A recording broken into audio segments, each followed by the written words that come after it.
Damas y caballeros, otra vez Voz para el Cambio en sus hogares para seguir analizando con ustedes los temas de mayor impacto nacional e internacional. Voz para el Cambio en el día de hoy se siente muy satisfecho, como siempre, con la participación de un analista de la base cultural de Narciso Isa Conde, quien para escribir los últimos 50 años de vida política nacional necesariamente hay que ir a ver sus escritos, sus artículos, aunque usted no esté de acuerdo. Un placer para Voz para el Cambio, Narciso. Gracias por esta nueva invitación. Santo Puig, que es un oyente fijo o televidente, me dijo: mire, el domingo estuve por su barbería y me dijo: después de la entrevista de Narciso es que yo voy para mi barbería, los clientes que me esperen, porque no tengo cómo zafarme de ver cómo Narciso analiza con tanta contundencia los temas nacionales. Aprovechar que usted está aquí con nosotros para regalarle esta edición del periódico Fuáquete, que nos llega gracias... Tú sabes que la primera edición me hicieron a mí una entrevista. Ah, sí. Qué bien, qué bien. Le es familiar este órgano. Sí, ellos tienen el detalle siempre de hacernos llegar sus ediciones para que nosotros nos sirva de trabajo por su aquí. Su ex directora es Fara ya es una persona muy sí, la conocimos apreciada en una especialidad que estuvimos haciendo en el Archivo General de la Nación con el apoyo desde la Facultad de Ciencias Flaxo, y allí es una muchacha de mucho talento. Narciso, ha habido, vamos a decir, en las últimas horas... Antes de que tú comiences, yo te tiro al blanco, también. Tiro al blanco. Qué bueno, tiro al blanco. Última edición, está calientito también. Hay que ver lo que dice Tiro al Blanco, que es un órgano que se identifica siempre por tener posiciones muy puntuales acerca de los temas nacionales. Proceso del juicio a Danilo. Procede el juicio a Danilo. Y vamos a conectar ahí, Narciso, porque... Eso está en preparación. Está en preparación, está avanzando. Y Marcha Verde está haciendo una fundamentación y va a presentar una modalidad ahora en el mes de noviembre que va a ser contundente. Pero ¿y ante qué tribunal? Porque aquí no hay tribunales para juzgar. No. Para jugar lo fundamental es el tribunal de la sociedad. El tribunal de la Claro, historia. se va a canalizar institucionalmente, pero el tribunal de la sociedad es lo importante. Sería para que conten acta. Es sobre todo una iniciativa fundada, bien fundamentada. Es decir, cuáles son los indicios, cuáles son los testimonios, cuáles son los elementos que dan lugar incluso a convertirse en prueba para procesar por esa enorme estafa de Punta Catalina a Danilo Medina. Esa es el principal cuerpo del delito. Hay muchos otros actos de corrupción. Hay una sucesión de hechos. De hechos, ¿no?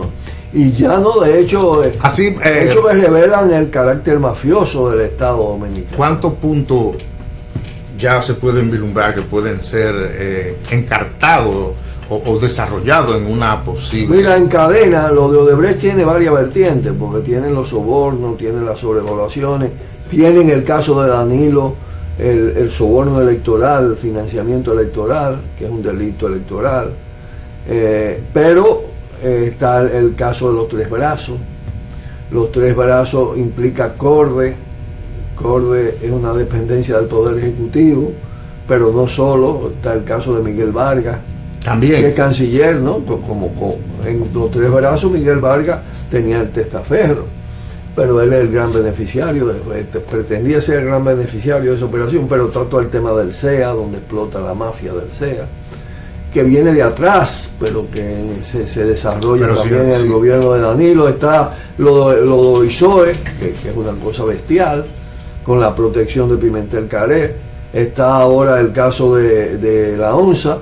La ONSA devela ya no solo el carácter mafioso en términos de robo, sino también de crimen. Pero abramos un paréntesis ahí, Narciso. Nosotros le decíamos, conversando con Alfonso en la semana pasada, porque nos asombramos cuando salió en primera plana de los periódicos nacionales, que ese señor empresario apellido Santana fue beneficiado con casi 500 millones de pesos. ¿Y cómo ocurre eso en un país y que el Ejecutivo no se dé cuenta? En múltiples instituciones, porque él no era suministrador de ONSA solamente, de INEPRE, de múltiples instituciones. Eso es un equipo político que decide eso, que maneja el Estado y que está en el Palacio Nacional. Es decir, la responsabilidad de Danilo Medina en eso es inexcusable, no hay manera de tú quitarla de la vista, ¿no? Porque en fin de cuentas tú dices, ¿quién sostuvo durante todos esos años, después de publicado incluso denuncias muy contundentes a Manuel Rivas? Pero ¿quién era Manuel Rivas? Manuel Rivas lo saben los órganos de seguridad, lo sabe el presidente, que es uno de los capos de la droga de la zona oeste de la capital. Pero aparte de ser esto, fue el que instrumentó la campaña en la zona oeste de Danilo Medina. Ahí están los carteles. Bueno, es una cosa realmente que te indica. Y estos tipos con antecedentes, los sicarios, el grande, el otro, tenían ya fichas viejas. Y tenían sueldo del Estado, pero no solo, los sueldos es lo de menos frente a toda la mafia, cómo se mueve, cómo depredado la ONSA, con el tema de los talleres, con todo esto. Es decir, todo eso son corrupción aparentemente descentralizada que va a un centro. Hay una cuota que va a un centro, lo otro se distribuye entre las mafias locales. Pero hay una gran mafia en el Estado Dominicano y esa mafia la coordina el presidente de la República. Pero hay algo que yo pienso que es una primicia que usted le da a Voz para el Cambio. Hay abogados que están trabajando en querella que se le va a presentar directamente a Danilo Medina. Sí. ¿Cuánto más o menos el número de abogados? No, hay un equipo grande de Marcha Verde, de abogados. De Marcha Verde. Sí, de Marcha Verde. Marcha Verde planteó, esto se decidió, tú te acuerdas, se anunció en la gran marcha nacional aquí en la capital, en el manifiesto. Luego el segundo encuentro que se realizó hace 2 meses, el segundo encuentro verde, tomó ya la resolución concreta y se está instrumentando de la coordinación nacional de Marcha Verde, con equipos especializados en esto. No solo son información, no solo son equipos de juristas, sino se está buscando mucha información, todo lo que procede de Brasil, todo lo que procede de Estados Unidos alrededor de todo este tema. Hay otro yo supongo, Narciso, que deben haber profesionales de diferentes áreas para poder validar esos datos, esas informaciones. Claro. Deben haber ingenieros para... Y lo interesante va a ser la modalidad. En la modalidad posiblemente hay una barrera, posiblemente no, seguro. Van a bloquear esto. Pero va a tener un impacto sobre el país sumamente importante. ¿Pero usted cree que antes de que salga el año se pueda depositar esa acción? Bueno, el compromiso desde el programa de acción que aprobó el Encuentro Verde es que eso tiene que estar antes de finalizar noviembre. Okay. La iniciativa ya. Los trabajos se están preparando ya en días. Okay. Se están terminando ya. Se está depositando próximo ya. Pero para concatenar esto con una información que nos viene de fuera, en Panamá se produjo una reunión de fiscales que provienen de países en donde Odebrecht los estafó, y llama la atención que de República Dominicana ni de Brasil hay representantes. ¿Cómo usted analiza? Bueno, lo de Brasil puede estar relacionado con el hecho de que ellos avanzaron en ese proceso. En Brasil hay cantidad de presos, con el caso de Odebrecht, con todo el lavajato, la petrolera brasileña, el Banco Nacional de Desarrollo de Brasil. Ahí está todo ese escándalo con Odebrecht en el centro. En lo de República Dominicana se explica por otra razón, la contraria.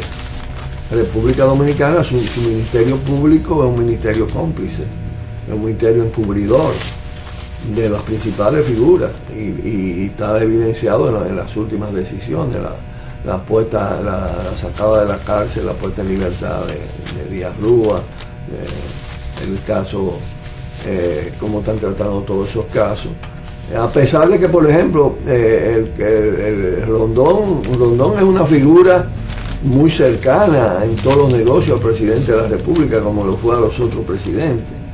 Hay fotos ahí de Rondón sonriente con el presidente de la República, inaugurando sus empresas, porque en fin de cuentas hay una serie de empresarios hechos al vapor, empresarios mafiosos, que lo que son al mismo tiempo alcancía de los presidentes, no solo los altos funcionarios. El caso, por ejemplo, de Félix Bautista. Félix Bautista no es simplemente Félix Bautista es una alcancía de Leonel. Pero los dos tienen alcancía. Yandino Peña tiene, exacto, hay una más que una alcancía, ya una caja fuerte, donde hay los fondos de Leonel y los fondos de él, porque bueno, el que opera también tiene su parte. Pero así se distribuyen, y tú lo ves también por los cargos rentables desde el punto de vista de la corrupción. ¿Quién era una de las figuras, una de las alcancías principales, figuras de la corrupción de Leonel, que montó 24 empresas? Yandino Peña. Y Yandino estuvo metido en las obras de infraestructura, de envergadura, en el metro, en el Ministerio de Obras Públicas. Díaz Rúa es otra alcancía de Leonel, pero ahora tú tienes las nuevas, con Gonzalo Castillo, con Peralta. ¿Cuál es más poderoso de esos dos polos dentro del PLD que están enfrentados, Leonel, Danilo?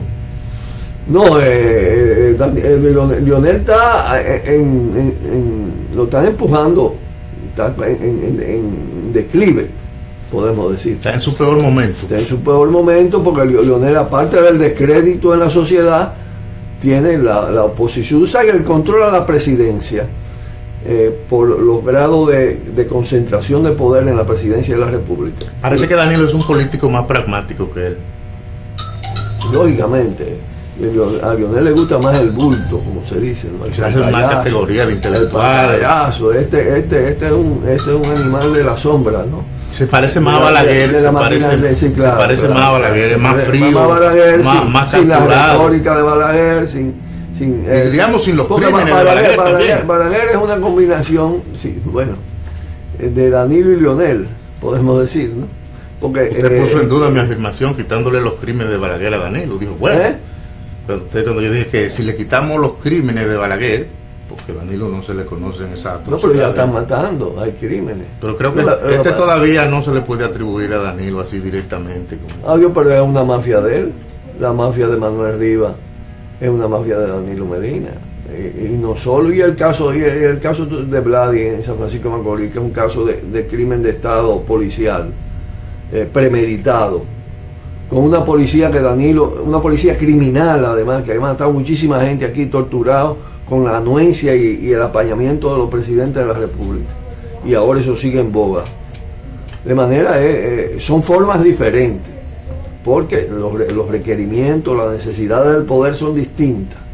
Aquí lo que está pasando es que el Estado es una suma de mafias articuladas, y eso descompone el Estado mismo, y también genera desbordamiento, más allá incluso de lo que ellos pretenden. Esos desbordamientos son los que provocan los escándalos, pero al mismo tiempo también el Estado se usa para proteger fechorías de funcionarios. Tú tienes el caso de Emily en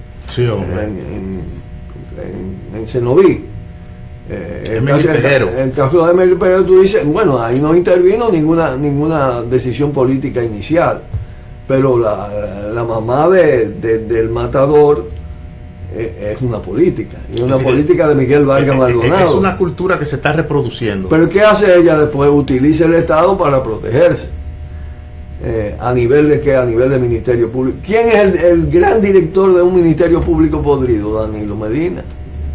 Es decir, todos los caminos conducen a Roma, de alguna manera, porque hay un control total de las instituciones. compartido. En algunos momentos Leonel y Danilo tenían cierto equilibrio en el sistema judicial. Ya la balanza se inclina en favor de Danilo después del último Consejo de la Magistratura, por la manera como operó, las designaciones que hizo. Entonces, lógicamente, es compartido, pero ya con una hegemonía, con un control mucho mayor de Danilo Medina. Y así pasó con las altas cortes. Y así pasó con la Junta Central Electoral. Cambiaron de dueño. El que cree que esa Junta Central Electoral puede hacer unas elecciones aquí democráticas y libres, o es tonto o quiere privar en tonto. Sí, sobre todo el presidente de la actual Junta a veces ha dado unas declaraciones. Y no, y cada vez que le tocan a Danilo brinca. Que no son prudentes. Porque bueno, ahí te los pudéis sabemos que esos poderes se mueven siempre del lado de los poderes políticos y económicos. Tuviste, por ejemplo, ayer al padre Jesús Castro, al monseñor Jesús Castro, rector de la Universidad Católica, diciendo que la Policía Nacional se debe a la sociedad dominicana por entero. Ajá. Una policía criminal, corrupta, tomada a sus mandos fundamentales por oficiales duchos en el crimen. Entonces, ¿cómo usted va a decir eso de una de esas policías? Un pastor de alma debiera estar haciéndole crítica a esa policía, pero perro huevero, como se dice, es decir, no hay manera de que cambien su naturaleza, que la naturaleza de estar pegado al poder, la del cardenal, la de Agripino, parece que a lo quieren hacer el nuevo Agripino. Pero Narcisazo tenía una columna que se llamaba Un callejón con salida, pero por lo que usted termina de afirmar, que con esta actual Junta Central Electoral vamos a un eventual matadero electoral, como decía Juan Bosch. Entonces, ¿y el pueblo? ¿Cuál es el futuro inmediato si la voluntad popular hay formas de hacerla fracasar? El pueblo está en una ruta, que es la ruta verde. Es una ruta de calle. Eso se siente. Marcha Verde es pueblo verde, sobre todo, más que los mecanismos de Marcha Verde. Es un grado de indignación de la sociedad, con una diversidad de actores moviéndose dentro de todo esto. Y aquí hay la posibilidad de ejercer a fondo y desplegarla lo que yo llamo la democracia de calle. He hablado de eso varias veces aquí. No es un término propio, es un término que se está empleando en muchas partes del mundo. Es decir, cuando falta la democracia en el sistema electoral, cuando falta la democracia en el sistema institucional, hay que hacer de la calle el escenario de la democracia. Un despliegue de movilización casi invulnerable. Fíjate que Marcha Verde tiene una lógica, una mística de no dejar un papelito en la calle, de no aceptar provocaciones, de convocar a los niños, a la familia, a todo el mundo.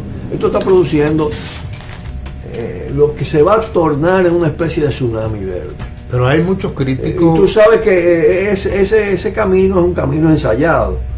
Fue el camino argentino que quitó como 5 presidentes en una semana, fue el camino de Bolivia, cuando Evo Morales era simplemente el dirigente cocalero, ¿no? Fue el camino de Ecuador, que también varios presidentes cayeron al piso. Es decir, la calle, el poder del pueblo movilizado con capacidad de paralización, tiene poder de hacer colapsar las instituciones y los gobiernos. República Dominicana tiene ejemplo en su historia. Recordemos cómo Balaguer en el 61 tuvo que brincar la pared de la Nunciatura. Su casa estaba al lado de la Nunciatura, con una huelga general de 11 días. Es decir, aquí no se han agotado todas las formas de lucha que puede emplear el pueblo verde. Aquí el tema es que todavía es un proceso por su diversidad. Es una conformación, Marcha Verde, que todavía requiere de mucho más definiciones, de mucho más compactaciones. Eso está en proceso. Eso está en proceso y está también en disputa y en debate. Porque bueno, tú hablabas del tema del callejón y ayer se produjo un artículo de Guillermo Moreno hablando de que el pueblo se sentía un callejón sin salida, pero que tiene salida. Y la salida que él propone es una especie de pacto, de alianza entre los partidos de oposición y Marcha Verde. Ese es el abrazo del oso, ¿no? Yo digo que a Marcha Verde la quieren matar. Pero desde que la metan en eso ya ahí mismo fracasó. Ahí fracasó. En Marcha Verde... porque eso es lo que quieren del gobierno, que se identifique. Marcha Verde la quiere matar desde el gobierno con odio. Y desde la oposición también. Pero de la oposición con amores.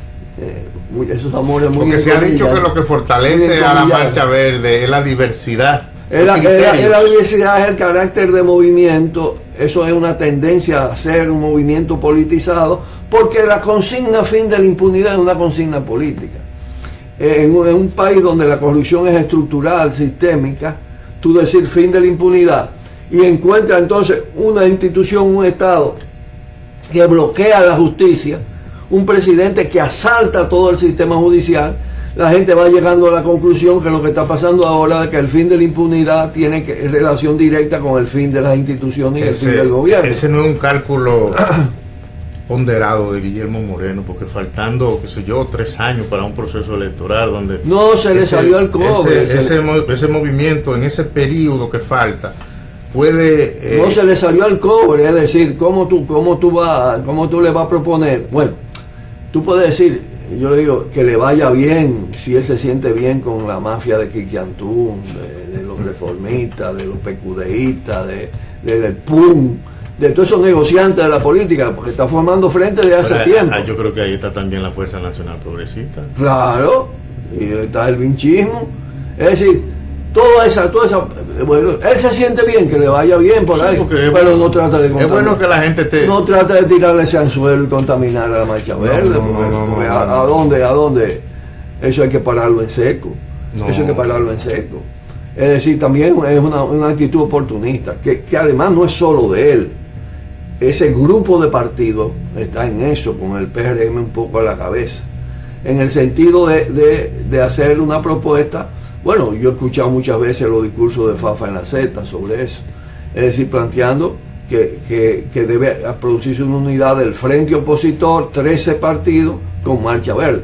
Pero lo que resulta es lo siguiente, es que Marcha Verde le ha quitado el poder de convocatoria a esos partidos. Fafa es un político que tiene que calcular por su historia lo que va a decir, porque él sabe debería, que eso no va para debería, incluso en un momento determinado, porque yo me encuentro con él y hablo con él, en un momento determinado en que él estaba planteando incluso que hay que refundar las instituciones, todo eso.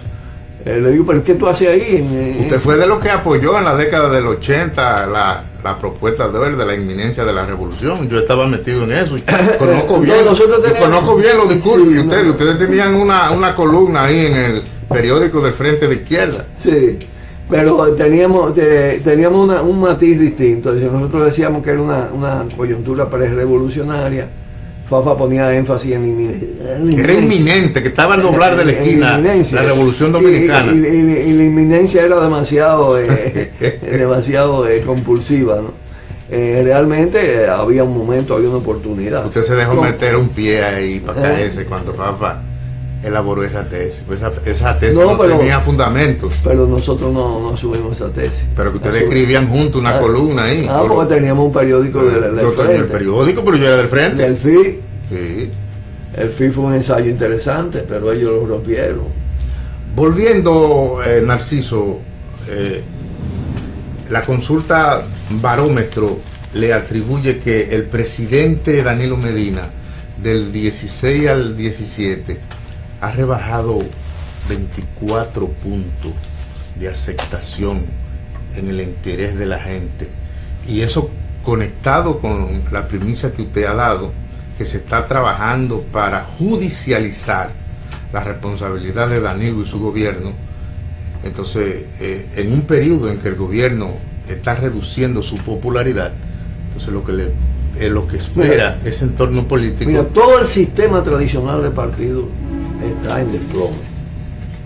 El caso del PLD es el caso más grave de todo, porque es el que más descrédito acumula, porque indudablemente el que más responsabilidades tiene, no el único, en todo el proceso de corrupción, y es el que maneja el sistema de impunidad. Mira la encuesta Gallup.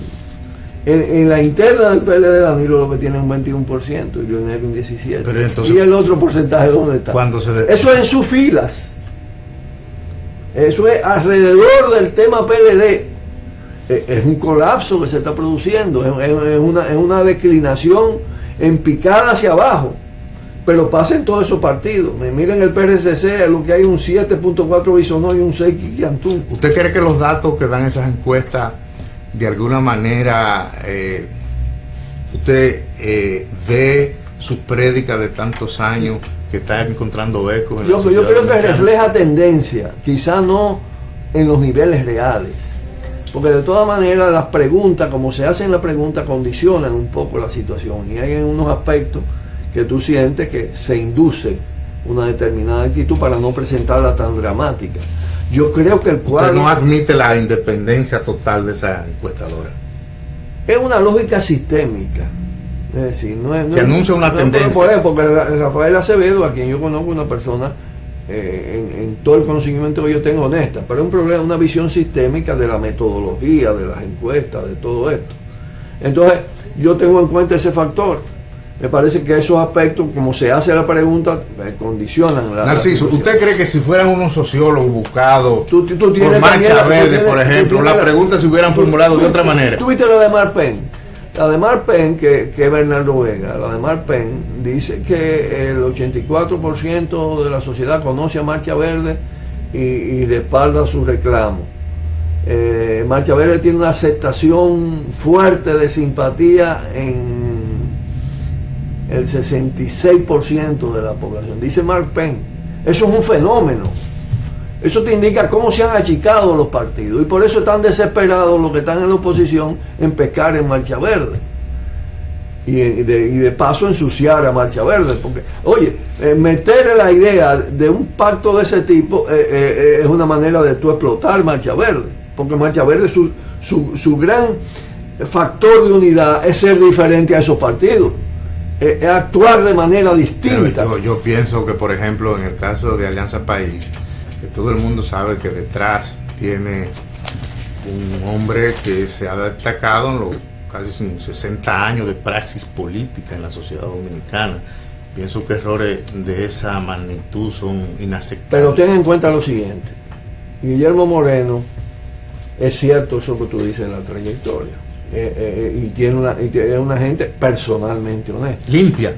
Pues yo he estudiado sus libros. Sí. Ahora, ¿qué pasa? Su visión es una visión sistémica. Guillermo no rebasa la línea de las reformas al Estado.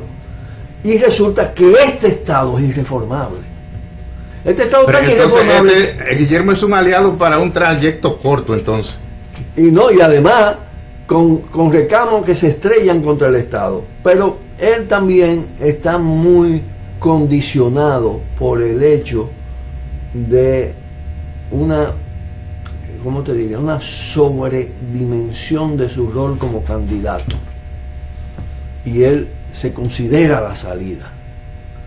Pero fíjate que si tú lees el artículo de ayer, es un traje a la medida de él, porque él, acompañando a toda esa partido de la podredumbre, dice, algunos de ellos tienen culpa, entonces oferta sobre todo su propuesta. Entonces, lo que él quisiera es montarse en la ola, sobre la ola verde. ¿Te entiendes? La ola verde, porque bueno, y aún así, oye, si tú metes la ola verde dentro de este sistema, si tú la metes dentro de este sistema, con el control de la Junta que tiene el PLD, con la corporación de la corrupción que representa ese partido, con la capacidad criminal que tienen en el ejercicio del poder, y no te da una salida, aparte de que la mete por ahí aliada a esos partidos, lo primero es que comienza su crisis. Sería como matar la gallina de los huevos de oro. Y toda la esperanza, es decir, si tú haces, incluso tú te abstraes aún de la realidad y tú dices, pero Marcha Verde necesitaría de esos partidos, son sumas que restan. Pero es que nadie tiene seguridad de que la totalidad la gente honesta de los partidos, que no son pocas, está obligada a ser de Marcha Verde. Los propios PLDistas maltratados. Claro, independientemente de lo que diga su dirección de partido. Y por eso son masivas las movilizaciones. Entonces, es una pretensión decir, vengan, vamos a unirnos, nosotros somos los partidos. Y entonces te utilizan otro lenguaje. Te dicen, bueno, en Marcha Verde se está apropiando de la idea de la no política. Eso está ahí todo en la sociología política moderna, la no política. No. El no a esa política vagabunda. No es a la política, porque ya yo he dicho, Marcha Verde, el fin de la impunidad, el fin de la corrupción, y es un sistema de impunidad y corrupción, eso es político. Marcha Verde tiende a ser un movimiento político, social, cultural diverso, con propósito claro. Ahora, ¿cuál es la fase que se inicia en Marcha Verde? Es una fase de construcción de un programa del fin de la impunidad. Pero ahora y el manifiesto que Marcha Verde comienza. Claro, y el manifiesto del domingo lo que dice, este periodo que se abre, vamos a construir con la sociedad un programa del fin de la impunidad que implique los cambios estructurales, y yo le agrego que podrían romper el bloqueo. Es decir, aquí lo que está planteado es echar abajo estas instituciones, es echar abajo este gobierno. Puede parecer una tarea inmensa, pero posible y necesaria además, porque esa ruptura es imprescindible. La única manera de que existan elecciones libres en el país es produciendo esa ruptura, estableciendo una provisionalidad transitoria, convocando una asamblea constituyente popular y soberana. La asamblea constituyente popular y soberana tiene que ser posterior a esa ruptura y en el marco de un gobierno que esté comprometido con ese proceso, con el fin de la impunidad, con la reconstrucción de la República Dominicana. ¿Cómo se fundó el país? Con una constituyente. ¿Cómo tiene que refundarse, reconstituirse? Con una constituyente que no está prefigurada en esta constitución. Que ese Congreso no puede ser el que revise la constitución porque es un Congreso mafioso. Entonces lo que se necesita es una ruptura desde una soberanía popular, desde un poder constituyente que definitivamente eche abajo el poder constituido. Muchas gracias, Narciso. El tiempo para nosotros con usted ha llegado a su fin. Exhortamos al doctor Guillermo Moreno que Voz para el Cambio abre su espacio para si él quiere venir a rebatir o profundizar los temas que se han tocado aquí en esta mañana.